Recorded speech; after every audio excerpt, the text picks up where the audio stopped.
There was no exit that she could find, only more endless corridors of repeating reflections. She felt like she was chasing her own terrified face. But no, she wasn't doing the chasing. He was.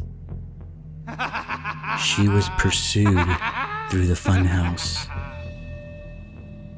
chased by laughter and transient images in her periphery. She had to force herself forward, onwards, towards freedom, away from him, away from the black and white clown. Her right hand smeared sweat and oil across the mirrors as she dragged it along. It was a trick her mother had taught her back when she was a child. You can get out of any maze in the world, she had told her, if you just put your right hand on the wall and follow it out.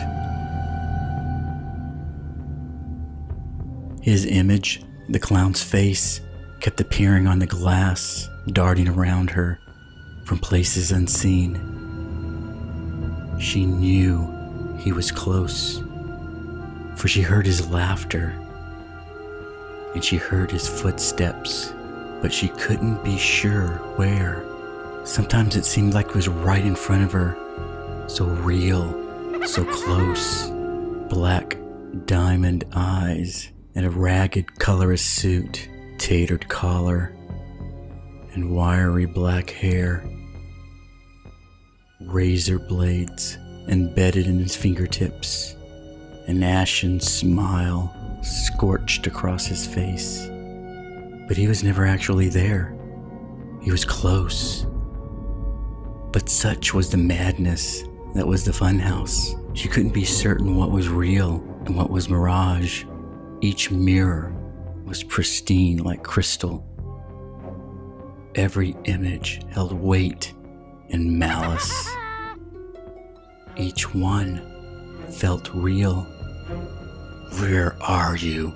she mumbled through exhausted lips, her head turning and twisting as she fell through the corridors and corners, hollering in spite at his mockingly curled lips. "Where are you?" The exit must have been close, surely. She felt like she'd been wandering for hours, and she had started to pass areas she knew she'd already been. She could trace her smeared handprints across the mirrored walls. Finally, there was a long corridor before her, the longest straight shot yet, the only place she hadn't tried yet. Finding her last, desperate reserves of energy, she bolted down the path, but as she reached its end, she realized that there was nowhere left to go. Her hand fell into a corner, and she traced the solid black wall to the other corner, and she finally rested. Not because she wanted to, but because she had run out of places to go. Her only option was to turn back, towards the approaching laughter, towards the clown with razor fingers. She pounded against the glass with palms at first. She begged to God, to anyone, for a way out, for help. Then her begging, curled by fear, became rage, primal rage, as the footsteps seemed to round the corner. It was her and the clown. She looked back the way she'd come. It was just one long hallway. No way in but one. No way out but dead ahead. It was a straight shot. Just her and him. Just life and death. Twisting her torso, she yelled as her fist met one of the glass panels on her left. The glass screamed, and bloody shards fell onto the floor, smearing her flesh blood across the pieces. She found the largest and most intimidating blade the shattering had made, and she gripped it so tightly that the edges easily split her skin. One way out. Her versus him. Fight or flight. And she had made her decision. She wouldn't go down without a fight. The clown was coming. He was rounding the corner, sprinting through the funhouse like the madman he was. His laughter echoed down on her, falling around her from seemingly every direction. And she thought she was ready.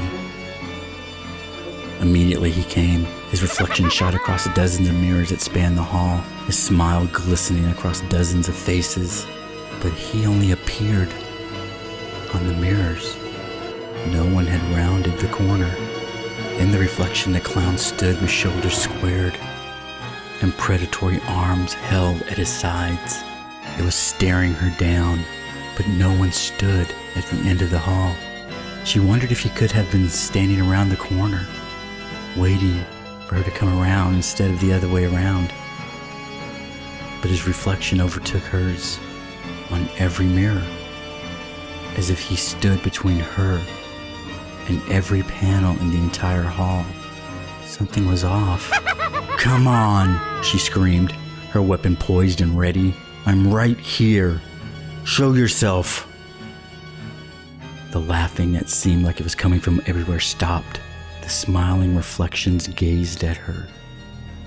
And then, seemingly they gazed past her as a tapping sound came from the glass behind her, turning her head, and only her head. She noticed that the clown was reflected behind her as well, on the entire dead-end wall. It was like he stood right there. But that couldn't be. She had touched those mirrors herself. The smear of her hand still sat across the clown's grinning lips. But that's when she realized that the tapping was coming from the mirror itself. The clown reflection before her was waving at her. It was the only reflection that did so. Around her, all the images started to tap and knock against the glass, each one moving independently of the other. They chuckled. They mocked her from inside the mirrors. Then the clown's smiles all faded in unison. Their faces, their cheeks started to tremble as a carnivorous hunger burned behind their eyes. It started with the one that had been waving. He raised his hand and placed the razor blade embedded inside each of his index fingers on the panel of the glass. And then he started to carve downwards. The screeching of dissected glass filled the funhouse as all the reflections followed the lead at their own pace, cutting their mirrors in two. From the inside out, she felt angry. Boiling tears filled her eyes, causing her to only grip that large shard tighter in her hands. The mirrors around her started to crack as the clown started to push on them from the inside out. They were pushing their way out from inside, birthing themselves into the world like snakes from their eggs. As the arms and faces stretched out from the mirrors, she bent over and picked up a second shard of glass. With a deep breath in and a long hissing breath out, she calmed herself. Blood dripping from her hands, she braced herself. Her situation was more complicated than before, but the basics were still the same. There was one hall, one way out. She wouldn't go down without a fight.